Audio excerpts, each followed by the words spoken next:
mentari, secerah sang pelangi.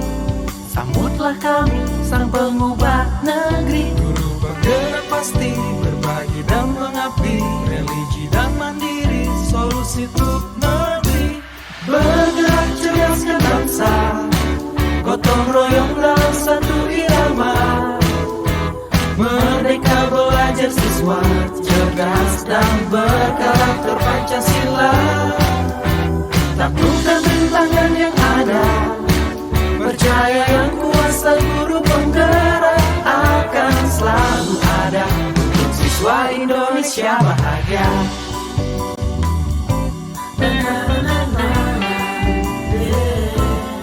Assalamualaikum warahmatullahi wabarakatuh. Selamat pagi Bapak Ibu Guru, hadirin sekalian yang berbahagia. Perkenalkan, saya Miati Sinti Wanita, bertugas sebagai moderator pada acara diseminasi budaya positif di SMA Negeri 1 Purbalingga, calon guru penggerak Angkatan 11 Kabupaten Purbalingga. Sebelumnya izinkan saya untuk membacakan susunan acara pada hari ini. Susunan acara yang pertama adalah pembukaan. Susunan acara kedua adalah menyanyikan lagu Indonesia Raya. Acara yang ketiga kegiatan inti, dan acara yang keempat adalah penutup. Untuk acara yang pertama, yaitu pembukaan, marilah kita panjatkan puji syukur kehadirat Tuhan Yang Maha Esa atas limpahan rahmat dan karunia-Nya, sehingga kita dapat berkumpul di tempat ini dalam keadaan sehat walafiat. Pada kesempatan ini, sebelumnya mari kita buka dengan bacaan basmalah bersama-sama. Bismillahirrahmanirrahim. Untuk selanjutnya yaitu menyanyikan lagu Indonesia Raya yang akan dipimpin oleh Ibu Rizkiana. Kepada Ibu Rizkiana dipersilakan.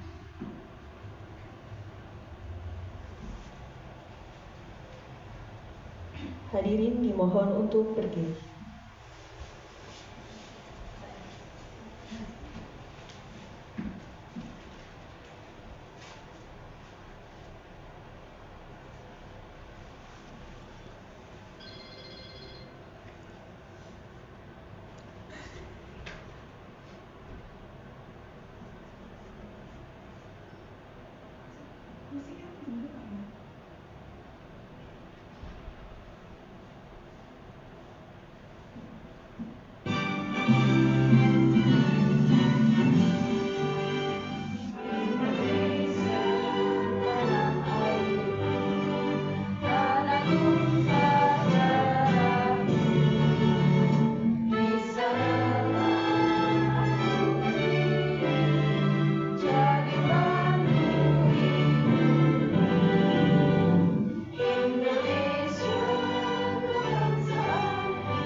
Hadirin dimohon duduk kembali.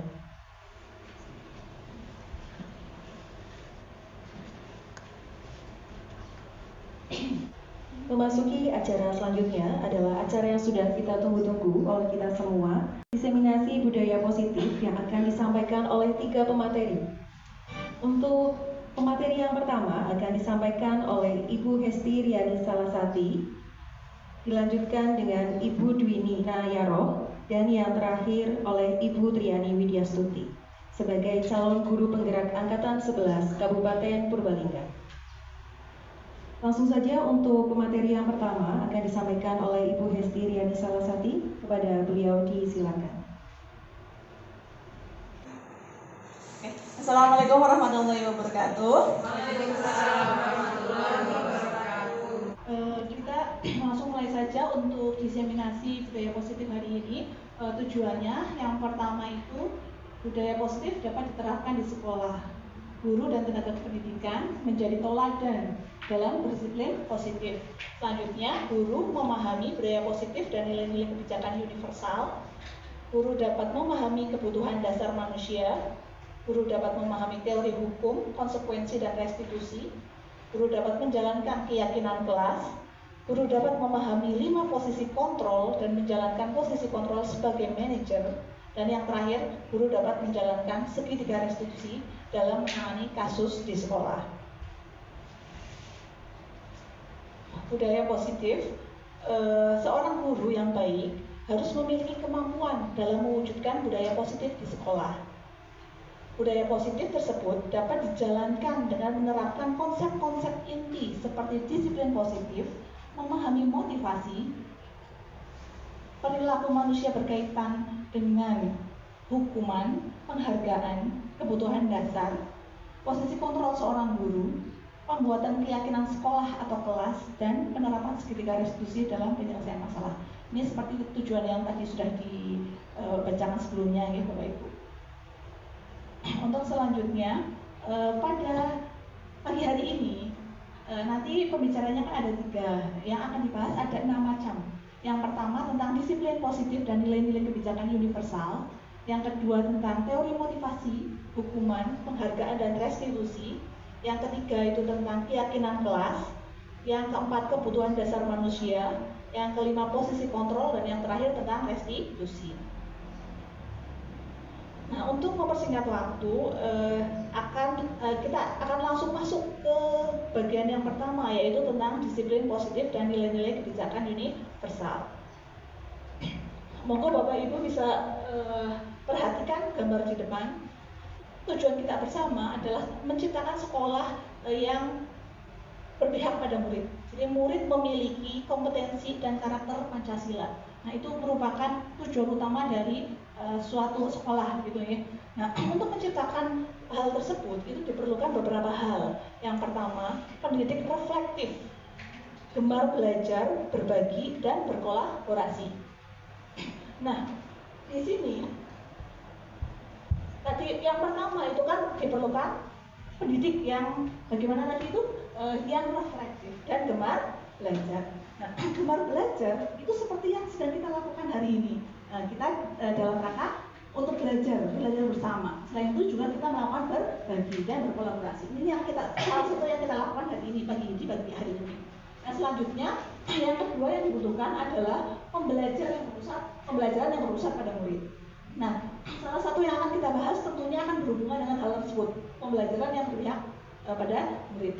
Selanjutnya yang ketiga itu iklim sekolah aman, inklusif dan merayakan kebinekaan. Nah, yang ketiga ini nantinya untuk menciptakan sebuah lingkungan yang aman dan nyaman itu kita harus berbasis pada disiplin positif. Nah, disiplin positif ini yang akan kita bahas untuk pembahasan yang pertama. Monggo di next Bu. Nah, sebelum kita masuk ke materi tentang apa itu disiplin positif, terlebih dahulu ibu-ibu semua saya ajak untuk melakukan hal ini, cobalah buka. Jadi nanti Bapak ibu-ibu silahkan berpasangan dua-dua gitu ya, kan pas 10 orang ya. Nah, nanti setelah berpasangan, yang satu berperan sebagai A dan yang satunya berperan sebagai B.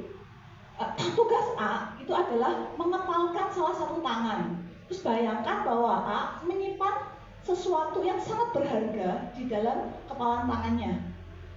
Anda Yang A berarti ya, A itu perlu menjaga benda tersebut sekuat tenaga karena begitu pentingnya untuk kehidupan Anda. Itu yang A. Selanjutnya yang B, tugas B itu adalah mencoba dengan segala cara untuk membuka kepalan tangan A. B boleh membujuk, menghardik juga boleh, mengintimidasi, memarahi, menggoda, menggelitik, bahkan menawari A uang, itu nggak masalah. Yang penting bagaimana caranya si A itu mau membuka kepalan tangannya, gitu ya. Nah, silahkan dicoba nanti bergantian. Jadi masing-masing itu diberi kesempatan 30 detik saja, setengah menit untuk berusaha membuka. Misalnya nih Bu Kiki sama Bu Grahita. Nah, Bu Grahita misal A, Bu Kiki B, berarti Bu Grahita yang mengepalkan tangan, Bu Kiki yang berusaha membuka, gitu ya. Terserah dengan cara apapun. Nah, setelah itu dalam waktu 30 detik saja. Setelah itu gantian Bu Kiki yang sebagai A, Bu Grahita yang sebagai B. Monggo Bapak Ibu, saya beri waktu berarti 1 menit ya, 30 detik dulu yang ini dulu, nanti gantiannya nanti. Monggo berpasangan dulu, sudah dapat pasangan masing-masing. Oh, mungkin Bu Mia ke belakang, Bu Rosi sama Bu Wira.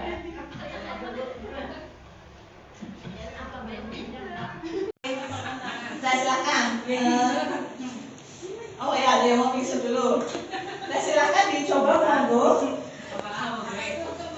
Terserah dengan cara mengganti boleh, membujuk semuanya.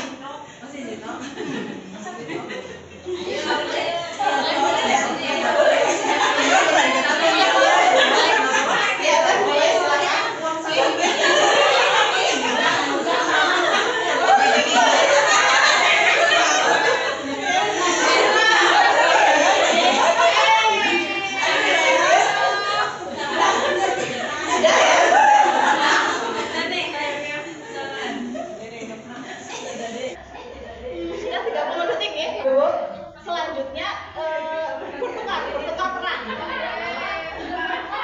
Ya, sekarang bertukar peran, berarti itu peran yang A jadi B, yang B jadi A, monggo.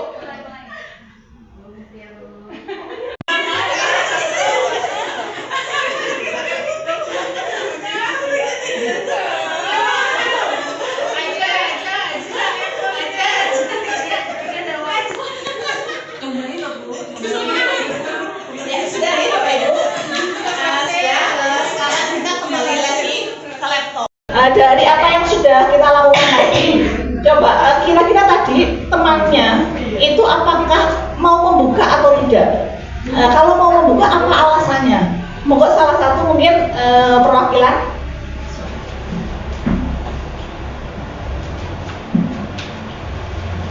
Bu Kiki, tadi bagaimana? Apakah Bu pasangannya mau membuka tangannya? Enggak mau membuka ya, membukanya katanya mau kalau mau dikasih uang. Oh iya. Tapi saya nggak bawa uang. Oh iya, oke. Bu Grahita, bagaimana Bu Kiki mau membuka saat dibujuk? Iya. Untuk Bu Kiki juga tidak mau membuka tangannya ya, walaupun sedang saya sokok dengan gorengan. Oke. Ada yang mau membuka tadi? Ada yang bersedia membuka apa tidak? Yang Pak, ada tadi. Bu kita mungkin tadi sepertinya Bu Afita membuka ngomongnya. Saya berhasil membuka tangannya Bu Hani karena saya kasih lontong. Oke. Jadi ada yang mau membuka, ada yang tidak mau membuka, gitu ya. Nah, berarti kan ada perbedaan. Nah, sekarang pertanyaannya, dalam kegiatan ini sesungguhnya siapa yang memegang kendali atau kontrol untuk membuka atau menutup tangan tersebut? Menurut Bapak Ibu, siapa yang punya kendali itu? Oh ya, monggo Bu Vera. Ya, terima kasih. Izin menjawab. Yang memegang kontrol itu yang A. Yang A, karena dia kokoh untuk menunggu. Ya, yang memegang kontrol itu si A ya. Berarti kontrol itu ada pada diri kita sendiri ya, Ibu.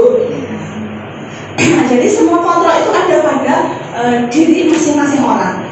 Orang lain itu tidak punya kendali untuk mengontrol orang tersebut, orang yang diminta gitu ya. Jadi kendali selalu ada pada diri masing-masing. Nah, sekarang kita masuk ke miskonsepsi tentang makna kontrol. Jadi selama ini ternyata ada beberapa miskonsepsi. Yang pertama itu tentang ilusi guru mengontrol murid. Jadi anggapan bahwa guru mengontrol murid itu ternyata ada miskonsepsi selama ini. Pada dasarnya kita tidak dapat memaksa murid untuk berbuat sesuatu jikalau murid tersebut memilih untuk tidak melakukannya. Walaupun tampaknya guru sedang mengontrol perilaku murid. Hal demikian terjadi karena murid sedang mengizinkan dirinya untuk dikontrol. Saat itu, bentuk kontrol guru menjadi kebutuhan dasar yang dipilih murid tersebut. Teori kontrol menyatakan bahwa semua perilaku memiliki tujuan, bahkan terhadap perilaku yang tidak disukainya, itu semuanya punya tujuan. Nah, selanjutnya, miskonsepsi yang kedua itu tentang ilusi bahwa semua penguatan positif, efektif, dan bermanfaat. Nah, ini penguatan positif atau bujukan sama saja. Itu adalah bentuk-bentuk kontrol. Salah satu bentuk kontrol itu berupa bujukan atau penguatan positif.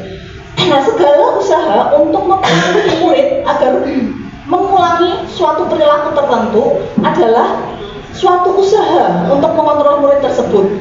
Nah, dalam jangka waktu tertentu, kemungkinan murid tersebut akan menyadarinya dan mencoba untuk menolak rujukan kita. Jadi dalam waktu singkat mungkin mau kayak gitu, tapi dalam jangka waktu panjang nanti akan mengalami seperti mungkin kejenuhan gitu ya, sehingga akan ada seperti berontak untuk menolak gitu. Nah, selanjutnya monggo Putri next.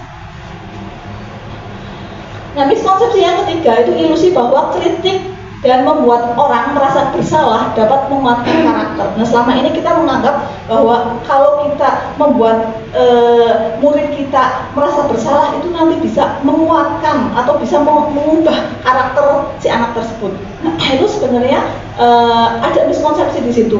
Jadi menggunakan kritik dan rasa bersalah untuk mengontrol murid menuju pada identitas gagal sebenarnya, bukan identitas sukses. Nah, mereka belajar untuk merasa buruk tentang diri mereka. Mereka mengembangkan dialog diri yang negatif. Nah, kadangkala sulit bagi guru untuk mengidentifikasi bahwa mereka sedang melakukan perilaku ini, karena seringkali guru cukup menggunakan suara halus untuk menyampaikan pesan negatif. Sebenarnya guru itu menggunakan bahasanya kelihatannya halus gitu ya, tapi aslinya itu dia sedang memberikan pesan-pesan negatif. Nah, yang keempat ini ada miskonsepsi bahwa atau ilusi bahwa orang dewasa memiliki hak untuk memaksa. Nah, ini juga salah satu yang mungkin biasa kita lakukan. Banyak orang dewasa yang percaya bahwa mereka memiliki tanggung jawab untuk membuat murid-murid berbuat hal-hal tertentu. Adapun yang dilakukan dapat diterima selama ada sebuah kemajuan berdasarkan sebuah pengukuran kinerja. Nah, pada saat itu orang dewasa akan menyadari bahwa perilaku memaksa tidak akan efektif untuk jangka panjang dan sebuah hubungan nantinya bisa menjadi rusak malah. Ini beberapa miskonsepsi yang selama ini mungkin sebagai guru kita sudah melakukannya, tapi kita tidak tahu ternyata itu ada sedikit miskonsepsi begitu ya. Nah, maka dari itu, dari beberapa miskonsepsi yang mungkin sudah kita terapkan selama ini, kita perlu melakukan perubahan. Jadi kita sebaiknya melakukan perubahan paradigma. Yang semula itu paradigma kita tentang stimulus dan respon, nanti kita akan ubah menjadi pendekatan teori kontrol. Di sini saya akan sedikit mengutip kata-kata dari Stephen R. Covey yang mengatakan bahwa bila kita ingin membuat kemajuan perlahan, sedikit-sedikit, ubahlah sikap atau perilaku Anda. Namun, bila kita ingin memperbaiki cara-cara utama kita, maka kita perlu mengubah kerangka acuan kita. Ubahlah bagaimana Anda melihat dunia, bagaimana Anda berpikir tentang manusia. Ubahlah paradigma Anda, skema pemahaman dan penjelasan aspek-aspek tertentu tentang realitas. Nah, di sini saya tampilkan perbedaan antara stimulus respon dengan teori kontrol. Jadi stimulus respon itu yang selama ini kita biasa pahami. Nah, teori kontrol ini perubahannya. Biasanya kita menganggap realitas atau kebutuhan setiap murid itu sama. Nah, pada teori kontrol itu kebutuhan murid itu setiap anak itu berbeda-beda. Selanjutnya, yang kedua, semua orang melihat hal yang sama. Nah, kalau di teori kontrol, setiap orang itu memiliki gambaran yang beda. Jadi setiap anak itu punya pemikiran yang berbeda-beda, terus punya kebutuhan yang berbeda pula. Yang ketiga, kita mencoba mengubah orang agar berpandangan sama dengan kita. Selama ini itu kita berusaha murid itu biar pandangannya sama dengan kita. Nah, sementara kalau pada teori kontrol itu tidak seperti itu. Jadi kita berusaha memahami pandangan si murid. Bukan murid yang harus sama dengan pemikiran kita, tapi kita memahami si murid tersebut. Yang keempat, perilaku buruk dilihat sebagai suatu kesalahan. Selama ini kan itu buruk, itu melakukan kesalahan ya gitu kan ya. Ketika anak berbuat salah itu kita langsung ngejudge itu salah begitu. Tapi kalau pada teori kontrol itu semua perilaku pasti memiliki tujuan. Jadi kita harus menanyakan dulu ke anaknya itu tujuannya apa. Selanjutnya yang kelima, orang lain bisa mengontrol saya. Nah, itu yang tadi kita lakukan. Jadi selama ini yang di teori stimulus respon itu orang lain bisa mengontrol saya, anggapannya seperti itu. Jadi berarti guru bisa mengontrol murid, begitu kan? Nah, tapi kalau di teori kontrol itu tidak seperti itu. Yang bisa mengontrol diri sendiri ya hanya kita sendiri. Yang bisa mengontrol murid ya hanya si murid sendiri, begitu. Yang selanjutnya, saya bisa mengontrol orang lain. Nah, itu di stimulus respon. Kalau di teori kontrol, Anda tidak bisa mengontrol orang lain. Berarti kita tidak bisa mengontrol si murid. Sebagai guru nggak bisa mengontrol murid. Lanjut ke yang berikutnya, yang pemaksa. Yang bagian stimulus respon itu ya, pemaksaan ada pada saat bujukan gagal. Jadi ketika sudah membujuk si murid, tapi ternyata gagal, ternyata nggak bisa. Nah, itu nanti biasanya guru akan melakukan paksaan. Nah, kalau di teori stimulus respon itu seperti itu, tapi kalau di teori kontrol tidak seperti itu. Jadi nanti adanya kolaborasi atau konsensus menciptakan pilihan-pilihan baru. Jadi ketika dibujuk, ketika ada suatu pilihan ternyata si murid itu nggak sesuai dengan apa yang ada di pikiran anak tersebut, nanti diberikan pilihan-pilihan yang lain. Nah, guru itu membimbing untuk memberikan pilihan-pilihan itu. Yang terakhir, model berpikir menang kalah. Jadi selama ini ketika misal kita berhasil membujuk berarti kita menang, muridnya yang kalah gitu. Nah, dan sebaliknya. Tapi kalau di teori kontrol itu tidak. Jadi model berpikirnya itu ya menang-menang, semuanya menang. Kita ketika ada masalah dan murid kita menang, ya murid juga menang karena kita melakukan kolaborasi. Next. Nah, sekarang kita masuk ke makna kata disiplin. Sebelumnya disiplin itu dianggap sebagai sesuatu yang dilakukan seseorang pada orang lain untuk mendapatkan kepatuhan. Jadi malah diidentikan dengan adanya hukuman kayak gitu. Nah, itu selama ini yang berkembang begitu ya. Nah, sekarang itu ada pergeseran makna disiplin. Yang dimaksud disiplin di sini, disiplin positif itu disiplin diri. Jadi sesuai dengan Ki Hajar Dewantara itu mengatakan bahwa disiplin itu merupakan disiplin diri. Nah, disiplin diri itu apa? Jadi bisa belajar mengontrol diri dengan menggali potensi diri kita sendiri agar tercapai tujuan mulia, yaitu menjadi seorang yang diri kita inginkan berdasarkan nilai-nilai yang diyakini oleh dirinya sendiri. Next. Tadi kan kita selain mempelajari tentang disiplin positif juga ada nilai-nilai kebajikan. Nah, nilai-nilai kebajikan yang ingin dicapai pada setiap anak Indonesia ini berdasarkan kurikulum berarti yang sudah dibuat oleh Dinas Pendidikan. Nah, itu disebut dengan istilah profil pelajar Pancasila. Nah, itu nilai-nilai kebajikan yang ingin dicapai. Ada apa saja? Yang pertama, beriman, bertakwa kepada Tuhan Yang Maha Esa dan berakhlak mulia. Terus yang kedua, mandiri. Yang ketiga, bernalar kritis. Keempat, berkebinekaan global. Yang kelima, bergotong royong. Dan terakhir, kreatif. Ya, next. Untuk nilai-nilai kebajikan itu tidak hanya yang tadi saja. Kalau yang tadi itu kan tujuan karena kita sebagai guru, berarti itu yang akan kita capai bagi murid-murid kita. Nah, sebenarnya ada nilai-nilai kebajikan lain. Jadi menurut beberapa organisasi itu ya beda-beda karena tujuan setiap organisasi itu kan beda. Ya, misalnya ini nilai kebajikan menurut IBO, Primary Years Program. Nah, sikap murid itu yang diharapkan oleh mereka ya ada yang toleransi, rasa hormat, integritas, mandiri, menghargai, antusias, empati, dan seterusnya. Begitu juga dengan ini 9 pilar karakter. Nah, ini yang menurut IHF, Indonesian Heritage Foundation. Nah, yang ingin mereka capai itu yang pertama ada cinta Tuhan dan segenap ciptaannya, kemandirian dan tanggung jawab, kejujuran, hormat dan santun dan seterusnya. Jadi setiap organisasi itu punya tujuan, nilai-nilai kebajikan yang ingin dicapai masing-masing. Nah, karena kita di dunia pendidikan, berarti kita saat ini sesuai kurikulum Merdeka, ya kita menggunakan nilai-nilai kebajikan yang tadi, profil pelajar Pancasila. Untuk materi pertama sudah selesai, akan dilanjutkan ke materi berikutnya tentang kebutuhan dasar manusia. Nah, untuk kebutuhan dasar manusia,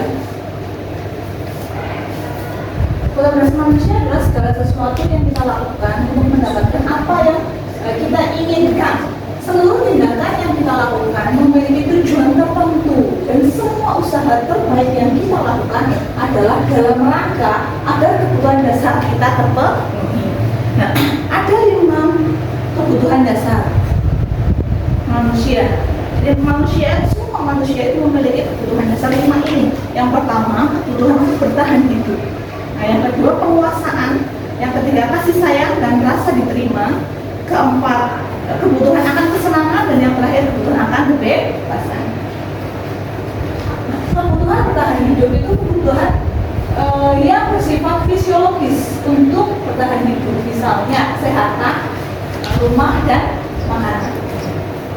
Selanjutnya, yang kedua itu rasa sayang dan rasa diterima, itu meliputi kebutuhan akan hubungan dan konsekuensi sosial, kebutuhan memberi dan menerima kasih sayang, dan kebutuhan untuk merasa menjadi bagian dari suatu kelompok. Yang ketiga, penguasaan. Ini berhubungan dengan kekuasaan untuk mencapai sesuatu, menjadi kompeten, menjadi terampil, diakui atas prestasi dan keterampilan kita, didengarkan dan memiliki rasa harga diri. Yang keempat adalah kebutuhan akan kemandirian. Ini kebebasan itu kebutuhan akan kemandirian, otonomi, memiliki pilihan, dan mampu mengendalikan arah hidup seseorang. Dan yang terakhir, kebutuhan akan kesenangan itu kebutuhan untuk mencari kesenangan, bermain, dan bertawa. Kita lanjutkan.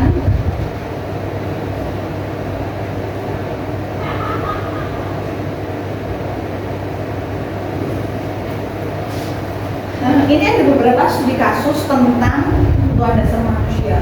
Yang pertama, nanti kita akan melakukan analisis bersama, kira-kira itu kasus tersebut itu untuk memenuhi kebutuhan dasar yang mana. Yang pertama, tahun ini Dimas genap usia 17 tahun. Ia senang sekali ketika ayahnya mulai mengajarkan cara menyetir mobil. Setiap akhir pekan, ia berlatih menyetir. Ia terlihat senang sekali berlatih sampai akhirnya ia bisa menyetir mobil dengan baik dan lancar. Ketika ibunya bertanya pada Dimas apa yang membuat dia ingin bisa menyetir mobil, ketika jawaban Dimas adalah seperti ini, kebutuhan apa yang ingin dia penuhi?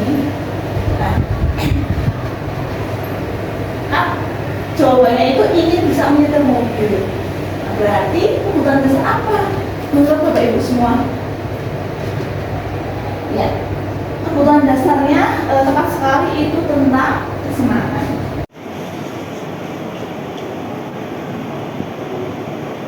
Selanjutnya, aku merasa bangga dan keren karena dia bisa menyetir mobil, dia merasa bangga dan keren. Berarti kebutuhan apa yang disampaikan oleh Dimas? Penguasaan. Coba kita lihat jawabannya. Iya. Dan selanjutnya, aku senang bisa pergi ke tempat-tempat yang aku suka. Berarti kebutuhan kesenangan. Coba.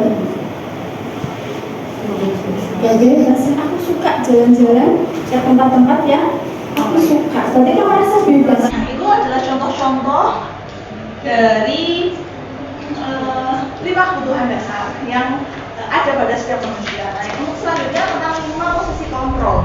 5 posisi kontrol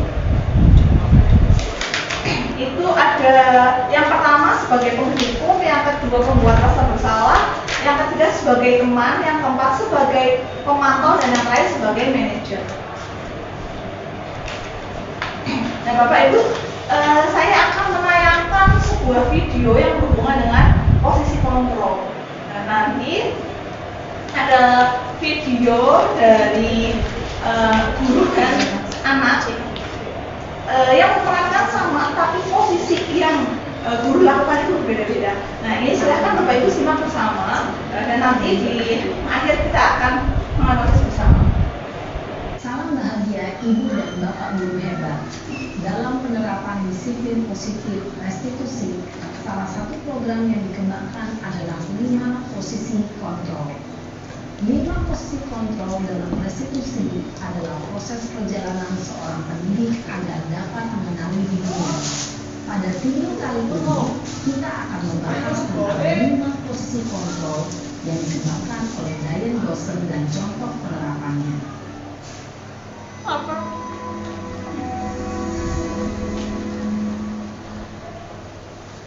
Lima posisi kontrol itu adalah 1.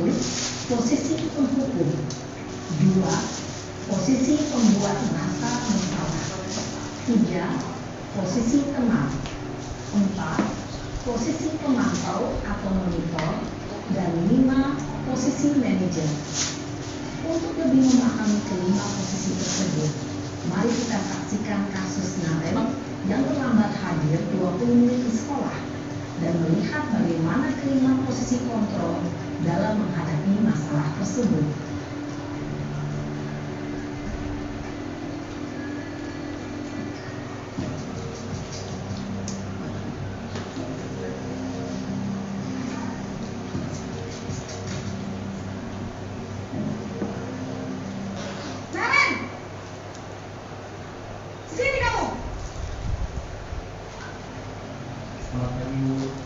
Selalu terlambat. Kamu deh, pasti terlambat. Maaf Bu, saya... Apa? Apa coba? Alasan kamu apa lagi? Kapan sih kamu tidak terlambat? Malas sekali ya kamu jadi anak. Saya... Dasar malas. Gak kapok-kapok sih kamu. Sudah berapa kali terlambat? Sana, kamu keliling lapangan basket 2 kali. Kenapa saya harus keliling lapangan basket Bu? Kenapa? Kamu melawan ibu? Berani-beraninya jawab. Sudah terlambat, masih berani jawab pula. Sekarang, keliling lapangan basket 5 kali sekalian. Biar kapok. Cepat. Pergi sana ke lapangan basket. Posisi penghukum biasanya berbicara dengan nada tinggi, menghardik, menunjuk-nunjuk, menyakiti, dan menyindir. Hukuman bisa berupa fisik maupun psikis. Ibu dan Bapak Guru hebat, dampak yang terjadi pada murid ketika guru berada pada posisi penghukum adalah murid cenderung akan memberontak, bahkan menyimpan dendam.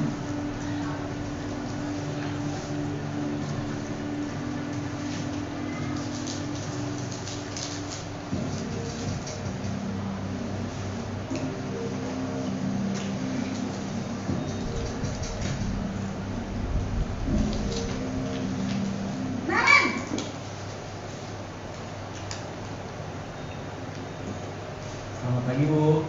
Naren, kamu kenapa terlambat lagi, nak? Ya Tuhan, Naren, kamu senang ya bikin ibu susah ya? Kalau kamu terlambat lagi, nanti ibu yang ditegur bapak kepala sekolah, nak. Disangka ibu tidak bisa membina kamu. Duh, gimana ini? Maaf Bu. Duh, Gusti Naren, kamu suka ya kalau ibu ditegur bapak kepala sekolah? Terus, sekarang ibu harus tulis apa ini di buku absen? Ini kamu sudah sering terlambat loh. Ibu harus apa coba? Maaf Bu. Maaf sekali. Ya sudah, lain kali jangan bikin ibu susah lagi ya nak ya. Ibu tidak akan kuat lagi kalau kamu begini terus. bisa jantungan kalau ibu tegur bapak kepala sekolah. Sana cepat kelas. Maaf ya Bu, maaf sekali. Posisi pembuat rasa bersalah berbicara dengan nada tenang, cenderung lembut. Namun kata-kata yang diutarakan membuat murid merasa menjadi orang yang gagal, memandang buruk dirinya sendiri, merasa tidak berharga, dan tidak sanggup membahagiakan orang lain. Ketika guru mengambil posisi pembuat rasa bersalah, murid akan menganggap dirinya yang bersalah dan ia akan menyimpan emosi negatif tersebut di dalam dirinya.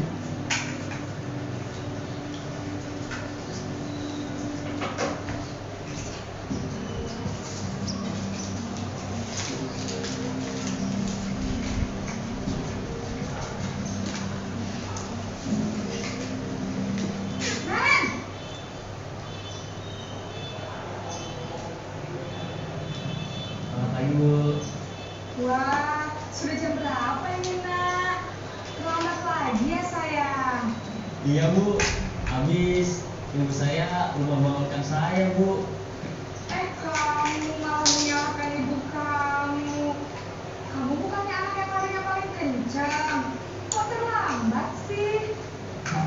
Iya Bu, saya memang terlambat bangun tadi. Jadi biarpun saya lari kencang, tetap nggak kekejar Bu. Ya sudah sana. Nanti lain kali larinya lebih kencang lagi ya. Biar gak terlambat lagi. Bikin seneng ibu. Demi ibu. Bisa kan? Bisa lah Bu. Ya sudah sana masuk kelas. Ibu beresin urusan absen kamu. Kamu ini ada-ada saja.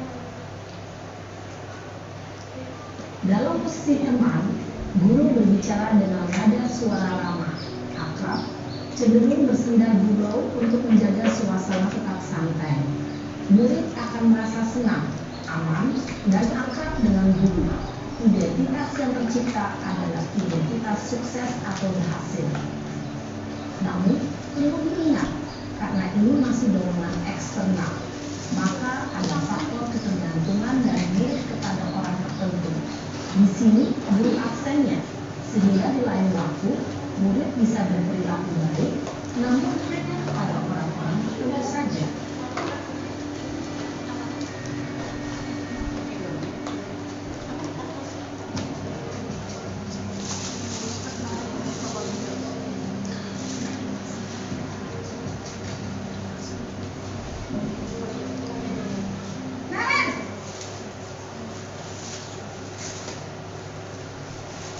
Selamat pagi Bu.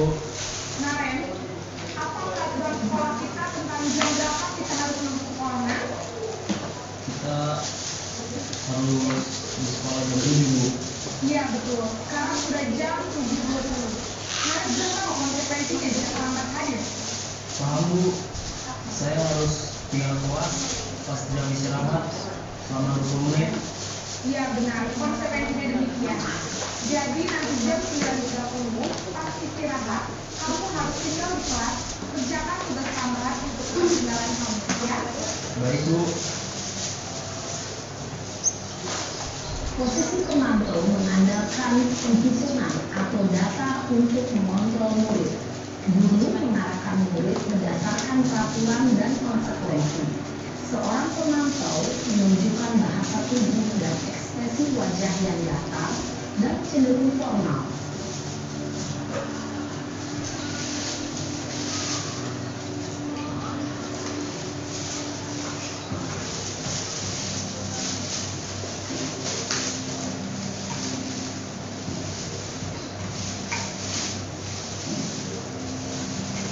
Naren!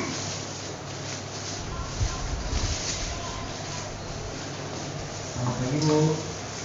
Selamat pagi Naren. Maaf Bu, saya terlambat.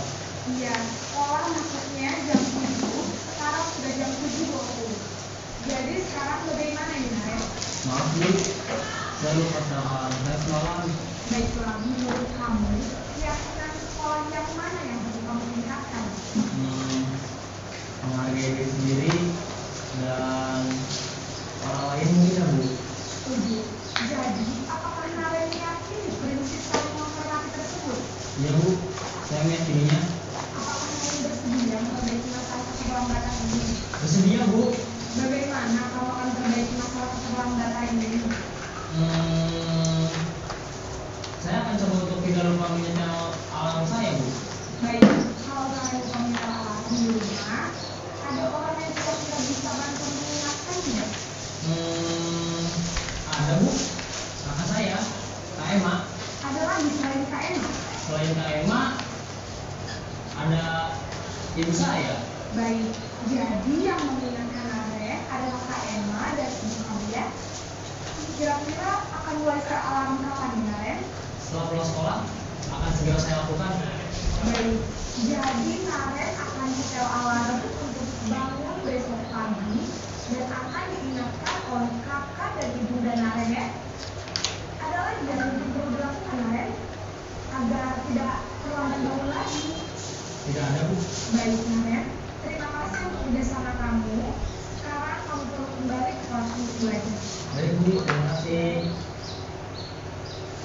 Posisi manajer adalah posisi kontrol yang disarankan untuk membimbing murid memiliki sikap disiplin yang positif, yaitu murid yang mandiri, bertanggung jawab, dan dapat memecahkan masalah. Tujuan dari posisi ini adalah agar murid dapat merefleksi akan tindakannya. Guru akan membantu memberikan pertanyaan-pertanyaan bermakna, sehingga membuat murid dapat belajar dari kesalahannya dan mencari sebuah solusi untuk menyelesaikannya. Ibu dan bapak guru hebat, setelah mengamati adegan kelima posisi kontrol tadi, kira-kira posisi mana yang paling ideal? Posisi mana yang dapat menunjang motivasi intensif murid? Ya, tentu posisi manajer. Posisi ini memang posisi ideal yang ingin dituju setiap pendidik.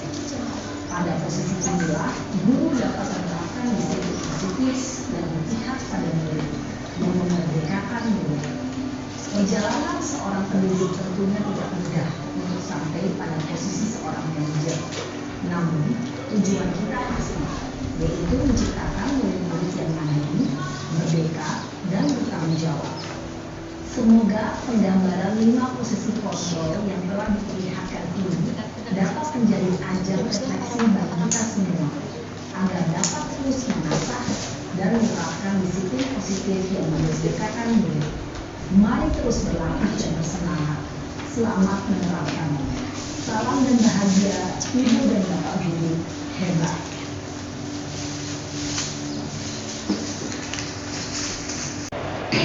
Baik Bapak Ibu, setelah melihat tayangan tentang video tentang 5 posisi kontrol yang tadi sudah kita amati bersama dengan sangat seksama, nah, mari kita melihat perbedaan dari 5 posisi tersebut. Jadi posisinya itu kan tadi ada penghukum, pembuat rasa bersalah, teman, pemantau, dan manajer. Nah, sebagai guru itu bisa berbuat apa ketika sebagai penghukum? Nah, salah satunya itu sudah menghardik, menunjuk, menyakiti, menyindir. Nah, sementara ketika pada posisi pembuat rasa bersalah itu bisa berceramah, menunjukkan kekecewaan yang mendalam begitu. Nah, kedua posisi ini itu akan menyebabkan si anak berada pada identitas yang berganti. Nah, nanti perilaku kontrolnya itu berubah perilaku kontrol negatif. Nah, sementara untuk posisi yang ketiga ada teman, yang teman ini ya, posisi ketiga sebagai teman itu yang bisa dilakukan guru diantaranya membuatkan alasan-alasan untuk murid-muridnya. Jadi kadang-kadang itu seperti seorang teman lah, jadi membantu si muridnya. Selanjutnya sebagai pemantau menghitung dan mengukur. Ketika ada kesalahan anak ya nanti dihubungkan dengan peraturan-peraturan yang ada. Selanjutnya sebagai manajer. Sebelum kita ke manajer, untuk posisi sebagai teman dan pemantau itu nanti perilaku kontrolnya itu berupa perilaku kontrol positif dan identitasnya akan dihasilkan pada anak itu identitas sukses. Namun keduanya ini pasti berubah motivasinya itu motivasi eksternal. eksternal, belum internal. Nah, agar bisa motivasi itu menjadi motivasi internal, maka kita harus memposisikan diri sebagai guru itu memposisikan diri sebagai manajer. Nah, yang bisa dilakukan dulu apa? Mengajukan pertanyaan-pertanyaan. Nah, jadi berupa pertanyaan-pertanyaan. Setelah itu guru yang bisa dikatakan guru ketika sebagai manajer ya, misalnya apa yang kita yakini, apa kamu meyakini hal tersebut. Jadi nanti berupa pertanyaan-pertanyaan yang bisa menuntun anak dan nantinya dihubungkan dengan keyakinan-keyakinan kelas atau keyakinan-keyakinan sekolah.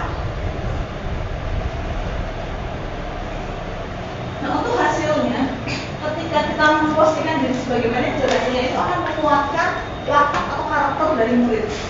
Nah, murid itu bisa berkata begini, bagaimana caranya agar saya bisa memperbaiki keadaan ini. Jadi nanti akan menemukan pertanyaan itu, dan itu nantinya bisa didiskusikan bersama dengan guru. Selanjutnya, dampak pada muridnya. Ketika kita menempatkan diri sebagai manajer, dampak pada muridnya itu mengevaluasi diri, bagaimana menjadi diri yang lebih baik lagi ke depan. Terus kaitan dengan dunia berkualitas, murid nanti akan meletakkan dirinya sebagai individu yang positif adalah dunia yang lebih berkualitas. Jadi tidak terpaku pada kesalahannya dia, tapi akan memposisikan diri sebagai individu yang positif. Selanjutnya, ini ada beberapa pertanyaan yang bisa dimunculkan oleh guru dalam berbagai posisi kontrol tersebut. Salah satunya ketika ada kalimat saya kecewa sekali dengan kamu, kira-kira apa itu? Apakah penghukum? Membuat rasa bersalah? Atau pemantau? Membuat rasa bersalah. Nah, yang kedua, kamu tidak pernah benar melakukannya. Apa itu? Kamu tidak pernah benar melakukannya. Menghukum. Ya. Ayolah, lakukan demi ibu ya. Teman. Oke. Yang terakhir, apakah kamu mau mendapatkan stiker bintang hari ini? Memantau. Baik, berarti ibu sudah memahami semua. 5 posisi kontrol sebagai upaya-upaya yang dapat dilakukan dalam membangun budaya positif di sekolah. Tentunya untuk mewujudkan hal ini membutuhkan proses yang tidak bisa dilakukan dalam waktu singkat. Selain itu, proses ini juga membutuhkan keterlibatan semua pemangku kepentingan di sekolah. Nah, ibu-ibu semua masih semangat ya? Masih semangat. Kita masuk ke sesi terakhir materi ini, yaitu tentang restitusi. Nah, next Bu. Nah, sekarang apa itu restitusi? Dari yang tadi sudah ada 5 materi itu ya. Nah, sekarang tinggal kesimpulan apa itu restitusi. Nah, restitusi itu adalah suatu proses menciptakan kondisi bagi murid untuk memperbaiki kesalahan mereka. Nah, sehingga mereka dapat kembali ke kelompoknya dengan karakter yang lebih kuat. Jadi untuk bisa kembali ke kelompoknya itu sudah memiliki karakter yang kuat. Restitusi juga bisa diartikan sebagai proses kolaboratif yang mengajarkan murid untuk mencari solusi atas masalah mereka sendiri. Nah, setelah mencari solusi sendiri, nanti dan membantu murid itu untuk bisa berpikir. Nanti murid itu ingin menjadi orang seperti apa, tujuan ke depan itu seperti apa, terus bagaimana mereka memperlakukan orang lain. Jadi mereka itu nanti mencari permasalahannya atau mencari solusi dari permasalahan itu dicari sendiri. Next, nah ada 9 ciri-ciri restitusi. Nah, yang pertama itu belajar dari kesalahan, bukan menebus kesalahan. Jadi anak itu belajar dari kesalahan yang mereka lakukan sebelumnya, bukan menebusnya. Nah, yang kedua itu memperbaiki hubungan. Yang ketiga menawarkan, bukan memaksa. Jadi tugas kita sebagai guru itu menawarkan, bukan memaksa kamu harus ini, kamu harus itu enggak. Tapi ketika ada masalah, kita menawarkan bagaimana ya kalau solusinya kayak gini, atau kamu punya pendapat yang lain gitu untuk bisa menyelesaikan ini. Jadi kayak gitu, ada kolaborasi antara si murid dengan si guru. Selanjutnya yang keempat itu restitusi diri adalah cara terbaik. Yang kelima, menuntun untuk melihat ke dalam diri. Yang keenam cirinya itu mencari kebutuhan dasar yang mendasari tindakan. Nah, jadi tadi kan di awal sudah dikatakan kalau semua tindakan itu pasti ada tujuannya. Nah, jadi kita ketika memecahkan suatu permasalahan murid, kita cari dulu, kita analisis kebutuhan dasar apa yang mereka butuhkan. Selanjutnya yang ketujuh itu berfokus pada karakter, bukan tindakan. Terus berfokus pada solusi, jadi kita nggak fokus pada kesalahan si murid, tapi kita fokusnya itu solusinya itu nanti bagaimana. Terus yang terakhir itu mengembalikan murid yang berbuat salah pada kelompoknya. Jadi murid nantinya itu sudah nyaman ketika kembali ke kelompoknya, mereka sudah kembali ke karakter yang kuat. Next Bu. Untuk restitusi itu ada 3 tahapan Ibu-Ibu. Ada 3 tahapan. Yang pertama itu menstabilkan identitas. Terus yang kedua itu validasi tindakan yang salah. Dan yang tahap ketiga itu menanyakan keyakinan. Jadi ada 3 tahapan ini dan sebaiknya itu ketiga tahapan itu dilakukan secara urut, jangan acak-acak. Kenapa? Nah ini alasannya. Mari kita ke tahap yang pertama dulu, menstabilkan identitas. Tujuan dari menstabilkan identitas itu adalah agar anak itu dia itu berada pada posisi sukses dulu, bukan pada posisi gagal.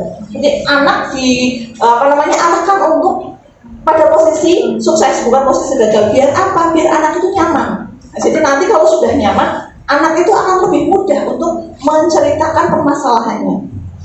Nah, ini pertanyaan-pertanyaan yang bisa diajukan pada tahap menstabilkan identitas. Di antaranya yang pertama, berbuat salah itu tidak apa-apa. Tidak ada manusia yang sempurna. Misal, contoh lain misal begini, kamu melakukan kesalahan itu wajar. Karena setiap manusia itu pernah melakukan kesalahan. Nah, kamu bisa melakukan kesalahan, begitu juga dengan Bu Hesti juga sama bisa melakukan kesalahan. Jadi kayak gitu, untuk mengawalinya itu distabilkan dulu biar posisi anak itu nyaman. Selanjutnya, next. Nantinya tentu akan sulit melakukan restitusi bila anak yang berbuat salah itu terus berfokus pada kesalahannya. Jadi jangan difokuskan di awal itu, nggak boleh difokuskan pada kesalahan, tapi tadi distabilkan dulu. Nah, ada 3 alasan kenapa tidak boleh difokuskan pada kesalahan. Yang pertama, rasa bersalah itu akan menguras energi. Terus yang kedua, ketika kita merasa bersalah, kita mengalami identitas gagal. Nah, kalau kita sudah mengalami identitas gagal, nanti tidak akan fokus pada solusi, tapi fokusnya pada saya salah, kayak gitu. Jadi nggak akan fokus pada solusinya. Yang ketiga, perasaan bersalah membuat kita terperangkap pada masa lalu, di mana kita sudah tidak bisa berbuat apa-apa lagi. Nah, fokusnya di masa lalu. Ketika sudah terjadi kan kita nggak bisa ngapa-ngapain lagi. Nah, jadi lebih baik fokusnya itu pada solusi. Next Bu. Nah, tahap yang kedua itu validasi tindakan yang salah. Menurut teori kontrol, itu tindakan manusia itu pasti ada tujuannya. Nah, di tahap sini, di tahap validasi tindakan ini, tugas guru itu mencari tahu bagaimana sih alasan anak, kenapa sih alasan-alasan anak itu melakukan itu.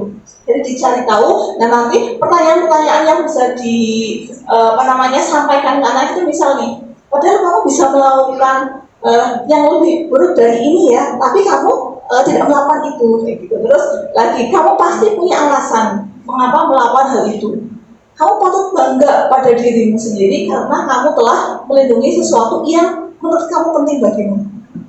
Terus bisa juga menanyakan bagaimana kesalahan itu atau kesalahan yang sudah dibuat anak itu, bagaimana pandangan dari si anak itu, kenapa bisa terjadi seperti itu. Menurut anak itu pandangannya atas apa yang dia lakukan seperti apa. Jadi anak nantinya akan menceritakan prosesnya dari sudut pandang dia. Next.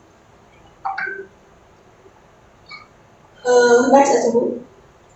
Selanjutnya tahap yang ketiga, menanyakan keyakinan. Nah, pada tahap terakhir ini menanyakan keyakinan. Jadi setelah tahap pertama itu kan anak diposisikan dulu pada posisi sukses dulu, jangan diposisikan pada posisi gagal. Sudah sukses dulu kan mereka sudah nyaman nih.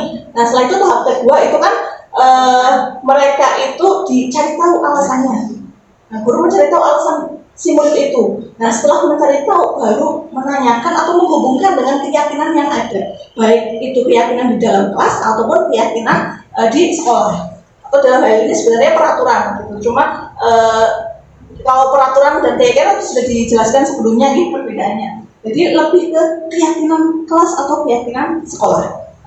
Nah, di sini pertanyaan-pertanyaan yang bisa diajukan diantaranya, apa yang kita percaya sebagai kelas atau keluarga? Apa nilai-nilai umum yang kita telah sepakati? Atau apa nilai-nilai kesepakatan atau keyakinan yang ada di kelas kita? Apa keyakinan yang ada di sekolah kita? Dan begitu ditanyakan, nah setelah itu baru dihubungkan dengan kesalahan yang anak lakukan. Nah, setelah dihubungkan baru nanti ditanyakan kira-kira anak itu punya solusi apa, punya rencana apa ke depan untuk bisa memperbaiki kesalahan yang sudah mereka lakukan.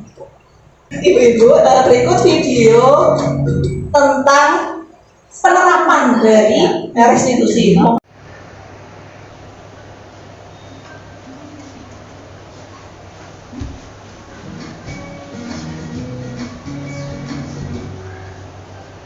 Salam dan bahagia, ibu dan bapak guru hebat.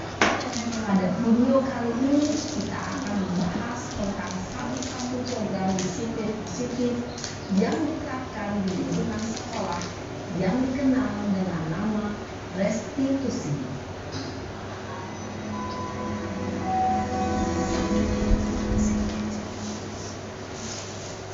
Restitusi dikembangkan oleh pakar pendidikan Brian Wilson, berlandaskan pada teori kontrol berpengaruh.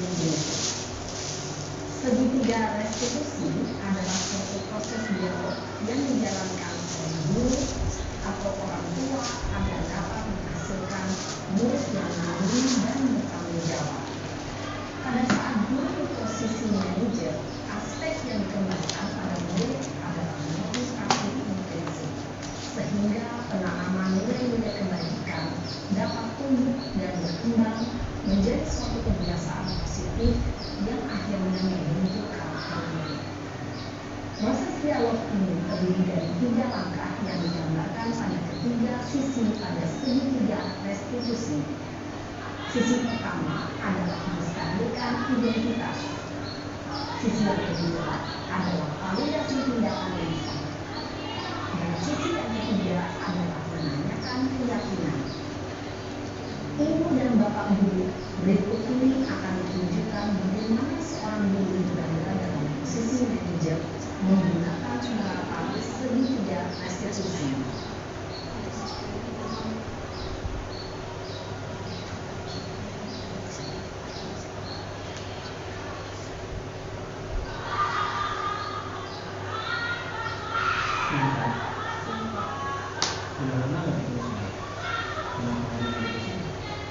Kesel pak, kesel banget. Masa aku dikatain tukang fitnah pak? Ya aku marah lah. Aku balik dikatain Eka di depan kelas. Kesel banget. Oh begitu. Ya pasti kamu marah dan kesal. Bapak juga akan marah apabila ada yang menuduh bapak seperti itu. Kemudian pada saat itu kamu melakukan apa? Ya saya lagi matain Eka pak. Kesel banget. Saya bentak-bentak dia depan teman-teman lain. Oh begitu. Pasti kamu melakukan seperti itu karena suatu alasan tertentu, kan? Iya, saya diam saja pak. Ya saya bela diri lah. Masa saya dituduh tukang fitnah? Ya wajar lah. Mempertahankan harga diri itu sesuatu yang penting buat kamu. Untung kamu tidak lebih gegabah lagi, hanya membentak-bentak. Iya pak. Untung saya masih bersabar dan hanya membentak saja. Udah gemes padahal saya pasti bela diri lah. Ya pasti ya. Tapi kamu memilih untuk tetap bertahan dan bersabar. Kamu memilih untuk tidak berbuat lebih parah lagi. Nah, sekarang coba kita lihat lagi tindakan kamu yang bentak-bentak Eka di kelas. Tindakan kamu itu kira-kira sesuai dengan keyakinan kelas atau prinsip kamu tidak? Enggak lah pak. Capek pak jadi semangat. Jadi keyakinan atau prinsip mana yang kurang sesuai dengan keinginan kamu? Ya saya sebenarnya sangat menghargai orang lain. Mungkin saat itu saya menjadi emosi Jadi tidak menentukan sikap itu. Kamu meyakini tidak? Menghargai orang lain itu penting buat kamu. Yakinlah Pak. Iya, setuju. Kita harus saling menghargai. Namun ada juga keyakinan yang kita sepakati yang perlu kita jalankan apabila kita sedang marah, bukan? Ya, saya bisa lebih proaktif mulai dengan diri sendiri. Saya bisa jadi lebih sabar, mengambil kebijakan berpikir kalau apa saja. Kira-kira kamu bersedia memperbaiki masalah ini tidak? Sedia Pak. Kalau kamu memperbaiki masalah ini, kamu akan menjadi orang seperti apa? Saya akan menjadi orang yang bertanggung jawab kali ya Pak. Dan senantiasa proaktif. Iya. Menurut kamu, bagaimana rasanya menjadi orang seperti itu? Ya nyaman Pak. Bangga bisa bersabar dan tenang. Baiklah kalau begitu. Yuk kita pikirkan bagaimana memperbaiki masalah ini.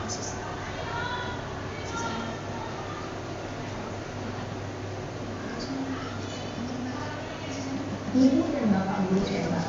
Baru saja kita menyaksikan contoh bagaimana seorang guru berada dalam posisi manajer menggunakan penerapan segitiga restitusi.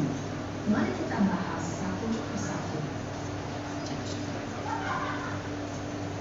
Pada sisi pertama, menstabilkan identitas berdasarkan pada prinsip bahwa membuat kesalahan adalah bagian dari proses pembelajaran. Sisi pertama dari segitiga ini berperan menggeser identitas murid dari identitas gagal ke identitas sukses.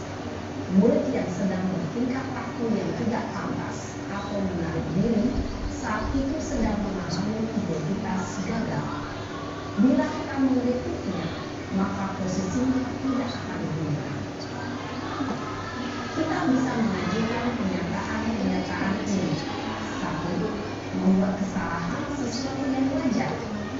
2. Manusia tidak ada yang sempurna. 3. Kita bisa memperbaiki masalah ini. 4. Saya tidak menanyakan kesalahannya. Saya lebih fokus bagaimana memperbaiki masalah ini. 5. Apakah saat ini kamu telah menjadi orang yang baik untuk diri sendiri? Pada sisi kedua, validasi tindakan yang salah berlandaskan pada prinsip bahwa setiap perilaku berupaya memenuhi suatu kebutuhan tertentu. Guru yang telah memahami teori kontrol akan bergeser dari pemikiran stimulus respon menjadi proaktif dan mencoba untuk mengenali tujuan dari perilaku murid, mengenali dan menafsiri kebutuhan murid ini dapat memperbaiki hubungan dengan murid tersebut. Pernyataan atau pertanyaan bisa disampaikan dengan nada suara tidak menghakimi atau mengusulkan, sehingga dapat mengembalikan murid pada posisi tersebut. 1. Kamu bisa saja bertindak lebih gegabah lagi dari ini. 2. Kamu bukan melakukannya tanpa suatu alasan tertentu. 3. Kamu melakukannya karena mempertahankan sesuatu yang penting bagimu. 4. Mungkin kamu bisa mempelajari suatu perilaku baru yang lebih efektif. Bersediakah kamu mempelajarinya? Selanjutnya, kita akan simak sisi kedua, yaitu menanyakan keyakinan. Teori kontrol menyatakan bahwa pada dasarnya kita termotivasi secara intrinsik. Pada saat perilaku yang salah telah divalidasi dan identitas sukses telah stabil, maka murid telah siap mengaitkan keyakinannya dengan tindakannya yang salah dan pemikirannya telah bergeser ini menjadi orang yang lebih jujur. Pertanyaan-pertanyaan ini dapat mengaitkan keyakinan yang anu murid. 1. Sebagai keluarga atau kelas, apa yang kita yakini? 2. Nilai-nilai apa yang telah kita sepakati? 3. Seperti apa gambaran motivasi ideal bagi kita? 4. Kamu ingin menjadi orang seperti apa?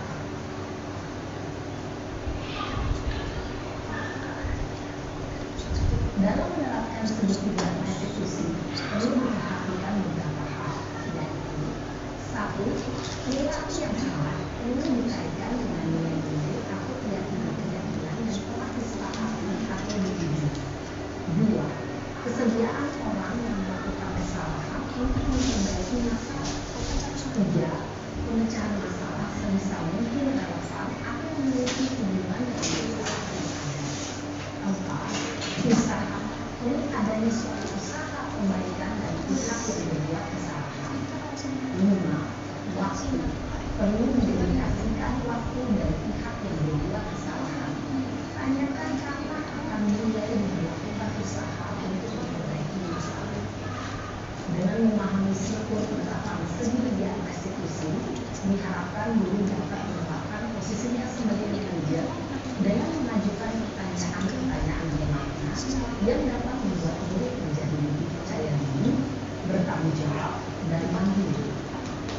Nah, ibu bapak guru ini tidak mengikuti ketiga tahapan dalam segitiga restitusi bergantung pada ringan-ringannya suatu permasalahan. Misalnya, bila permasalahan tersebut ringan, maka tidak perlu menjalankan secara berurutan. Bahkan bisa segera menanyakan apa keyakinan yang kita sepakati. Dengan menjalankan segitiga restitusi, dengan mengajukan pertanyaan-pertanyaan diharapkan murid menjadi lebih kuat secara pribadi, dapat membuka wawasan hidup dan dapat menyelesaikan permasalahan sendiri, semakin percaya diri, mandiri, dan merdeka. Salam dan bahagia, ibu bapak guru hebat.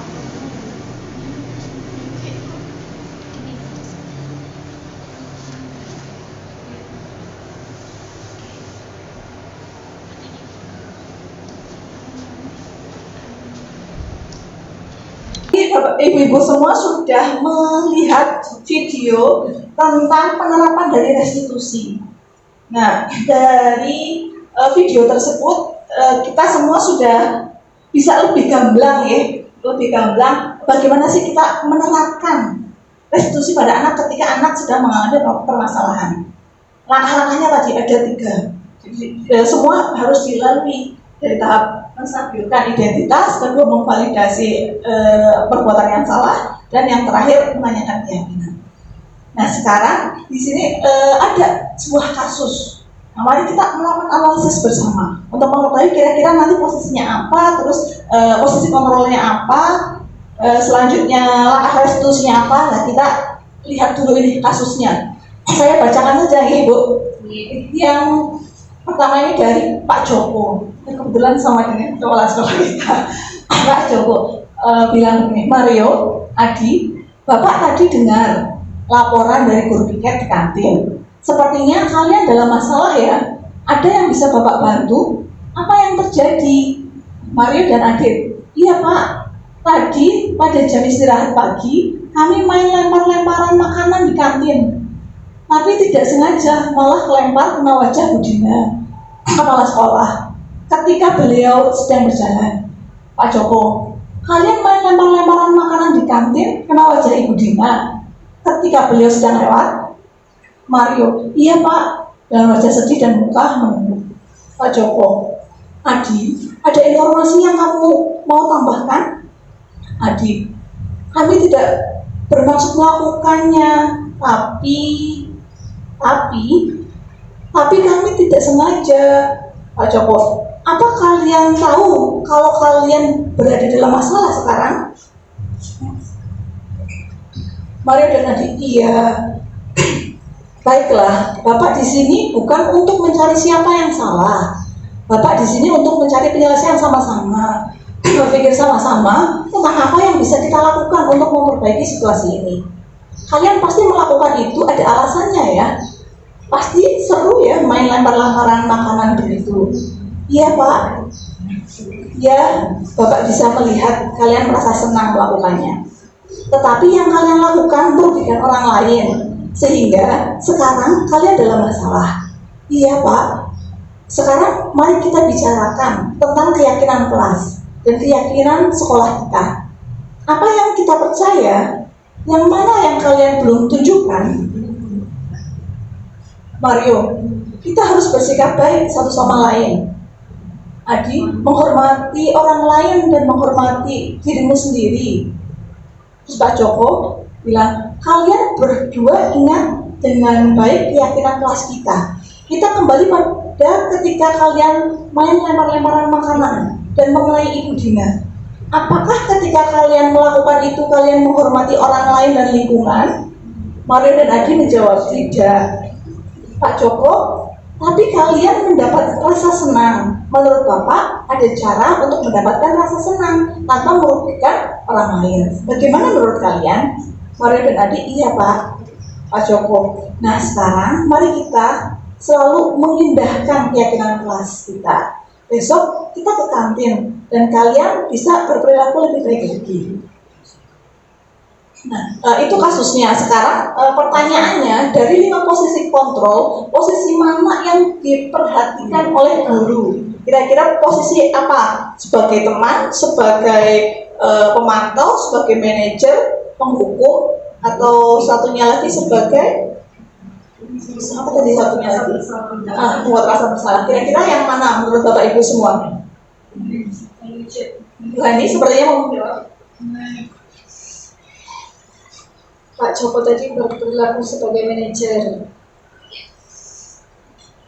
Ya, berperilaku sebagai manajer ya, terlihat Pak Joko itu memberikan pertanyaan-pertanyaan. Jadi tidak langsung bilang kamu salah, kamu kayak gitu. Nah, jadi melalui pertanyaan-pertanyaan itu berarti posisi Pak Joko itu sebagai manajer. Selanjutnya yang kedua, kebutuhan apa yang berusaha dipenuhi oleh Mario dan Adi? Nah, kebutuhan dasar tadi kan ada 5 itu. Kebutuhan bertahan hidup, kebutuhan kesenangan, kebebasan. Kira-kira apa menurut Bapak Ibu? Kebutuhan apa? Iya, kebutuhan kesenangan. Kan merasa senang itu tadi kan dikatakan senang di kantin main-main gitu ya. Jadi kebutuhan yang ingin dicapai oleh si Adi dan Mario itu kebutuhan akan kesenangan. Nah, yang ketiga, apa yang dikatakan guru dalam tahap menstabilkan identitas, validasi tindakan yang salah, dan menanyakan keyakinan. Bisa dilihat di sebelumnya. Yang pertama, dari ini yang pertama ya, nah ini di bagian menstabilkan bisa dilihat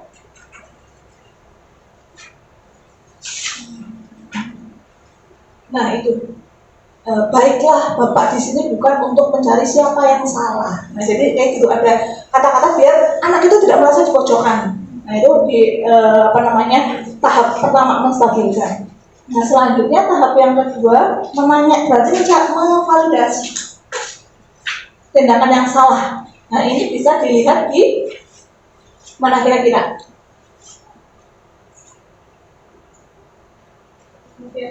Nah yang kedua itu ya, iya Bapak bisa melihat kalian merasa senang gitu ya. Tetapi yang kalian lakukan merugikan orang lain sehingga sekarang kalian dalam masalah. Selanjutnya untuk yang tahap terakhirnya. Nah, untuk tahap terakhir menanyakan keyakinan, nah bisa dilihat di situ. Kalian berdua ingat dengan baik keyakinan kelas kita. Jadi sudah ditanyakan dulu keyakinan sebelumnya, juga bisa dilihat nih yang sebelumnya. Nah, yang bagian bawah. Sekarang mari kita bicarakan tentang keyakinan kelas. Berarti kan menanyakan keyakinan. Nah, jadi ketika tahapan restitusi itu sudah dilakukan oleh Pak Joko. Berikutnya pertanyaan yang terakhir. Kira-kira sesuai prinsip restitusi, apa yang akan dilakukan Mario dan Adi untuk memperbaiki kesalahan mereka pada Ibu Dina? Nah, menurut ibu semua, kira-kira yang akan dilakukan itu apa? Ketika dia melakukan kesalahan, yang mau dilakukan? Bu Mita? Monggo. Menurut saya yang dilakukan oleh Mario dan Adi untuk memperbaiki kesalahan mereka kepada Ibu Dina adalah meminta maaf. Oke. Pas sekali nih, yang lain setuju nih. Jadi yang akan dilakukan oleh Mario dan Adi itu meminta maaf kepada Ibu Dina selaku kepala sekolah. Nah, nantinya mungkin bisa Pak Joko itu yang akan menjembatani atau apa nanti dalam proses diskusi itu saat restitusi itu nanti disepakati bersama gitu. Lanjut. Nah, untuk materi dari yang pertama sampai yang terakhir sudah selesai. Ini tinggal kesimpulan miskonsepsi yang sering terjadi dalam mempelajari materi tentang yang tadi semuanya itu tentang budaya positif. Nah, pertama miskonsepsi pertama ini tentang penerapan budaya positif berarti tidak ada aturan dan konsekuensi. Nah, apakah menurut ibu-ibu semua benar bahwa ketika kita menerapkan budaya positif itu tidak ada aturan lagi dan konsekuensi lagi? Tidak setuju. Setuju atau tidak? Tidak. Tidak setuju, ya. Betul sekali. Jadi itu salah. Jadi ketika kita menerapkan budaya positif yang namanya aturan, namanya konsekuensi tetap ada. Dalam hidup bermasyarakat selalu ada tatanan atau aturan dengan konsekuensi dari setiap tindakan yang dilakukan oleh anggota masyarakat. Dalam penerapan budaya positif, guru melatih kesadaran murid melalui pemahaman bahwa tatanan dan konsekuensi hadir untuk memberikan keselamatan dan kebahagiaan kepada diri sebagai manusia dan anggota masyarakat. Sehingga tatanan tersebut dipatuhi bukan karena takut konsekuensi, tapi karena kesadaran diri ingin mewujudkan nilai-nilai yang berharga. Jadi bukan tidak ada, tapi ada, cuma nanti kita sebagai guru itu mengarahkan untuk menciptakan kesadaran di dalam diri si siswa. Ini bukan karena keterpaksaan, tapi memang muncul dari diri siswa. Selanjutnya, yang kedua, dengan membuat keyakinan kelas dan ditempel di depan kelas, maka sudah cukup, tidak perlu ada tindak lanjut, tidak ada konsekuensi, tidak ada refleksi. Menurut ibu-ibu semua betul apa tidak? Tidak betul, ya. Ini miskonsepsi juga. Next, Bu. Nah, penjelasannya ini. Jadi kesadaran hadir dari dalam diri internal. Sementara hukuman, penghargaan atau memberi hadiah dalam bentuk barang atau status, konsekuensi maupun apresiasi semuanya hadir dari luar diri yang diberikan oleh orang lain. Nah, untuk menghadirkan kesadaran ini dibutuhkan konsistensi dari seluruh komunitas sekolah dan sistem pendukung untuk melakukan tindak lanjut, memastikan konsekuensi dijalankan dengan bertanggung jawab dan diskusi atau refleksi setiap saat. Nah, langkah-langkah dalam menghadirkan kesadaran ini merupakan salah satu contoh melatih murid dan guru dalam berpikir lambat menggunakan bagian otak luhurnya. Jadi yang tadi refleksi tetap ada. Terus lagi apa sebelumnya, Bu? Konsekuensi ya tetap ada. Ya, lanjut ke miskonsepsi yang ketiga. Semua masalah yang berkaitan dengan budaya positif diselesaikan dengan restitusi. Apakah benar semuanya itu diselesaikan dengan restitusi kalau ada masalah? Ketika ada masalah, murid-murid punya masalah, apakah semuanya harus diselesaikan dengan restitusi? Tidak. Jadi nggak semuanya itu harus kita selesaikan dengan restitusi. Ada beberapa hal, beberapa hal yang tidak bisa kita selesaikan dengan restitusi. Misalnya pelanggaran berat, seperti anak melawan kekerasan fisik kepada temannya, itu nggak bisa kita selesaikan dengan restitusi. Harus dilakukan sesuai dengan peraturan yang ada. Terus itu ada vandalisme dan pelanggaran yang mengakibatkan kerusakan yang tidak dapat diperbaiki. Terus next aja, Bu. Nah, miskonsepsi berikutnya, pilihan tindakan yang dilakukan murid dalam proses restitusi ditentukan oleh guru, bukan muncul dari kesadaran murid. Apakah ini betul, ibu-ibu semua? Tidak betul, ya.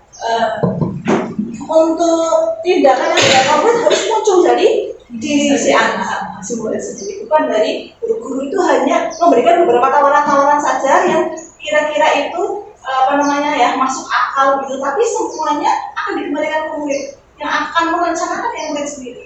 Kita hanya boleh memberikan pilihan-pilihan saja. Selanjutnya, next.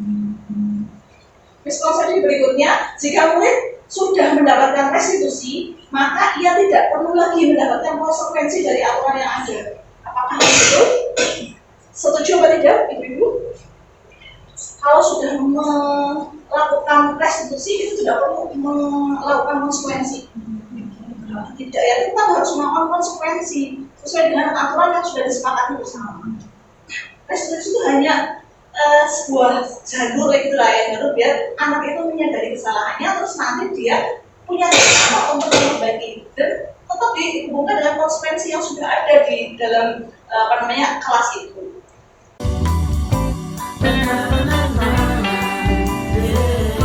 Untuk selanjutnya, tahap berikutnya itu tentang berbagai praktik baik.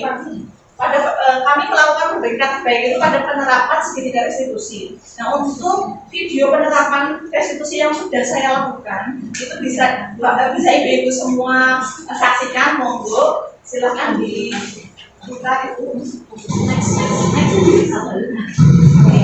Saya melakukan restitusi pada anak yang masuk ke area sekolah itu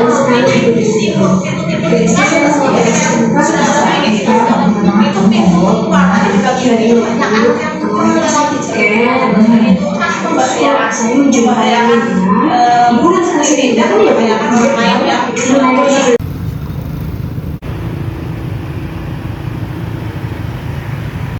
Ibu Hesti. Oh iya Bu, gimana Bu? Bu, kebetulan sekali Ibu di sini.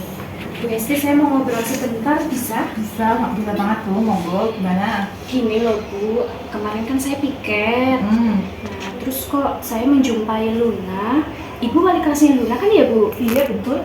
Luna yang 11 B2? 11 B2 ya, saya wali kelasnya. Iya, kemarin saya menjumpai Luna. Kok Luna itu masuknya lewat pintu timur ya Bu? Padahal kan pintu timur itu untuk pintu keluar. Dan itu ternyata bukan cuma saya. Kemarin juga ada guru piket hari kemarin itu menjumpai Luna juga lewat pintu timur. Padahal kan bahaya ya Bu kalau lewat pintu timur itu. Iya, pintu timur itu kan pintu keluar ya Bu ya? Iya. Oh ya udah.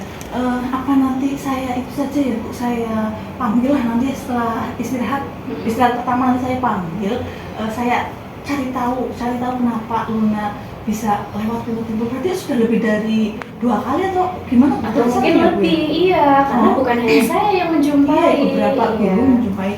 Oke, nanti saya panggil aja, saya cari tahu, terus nanti kalau memang ada permasalahan nanti dicarikan solusi lah. Iya.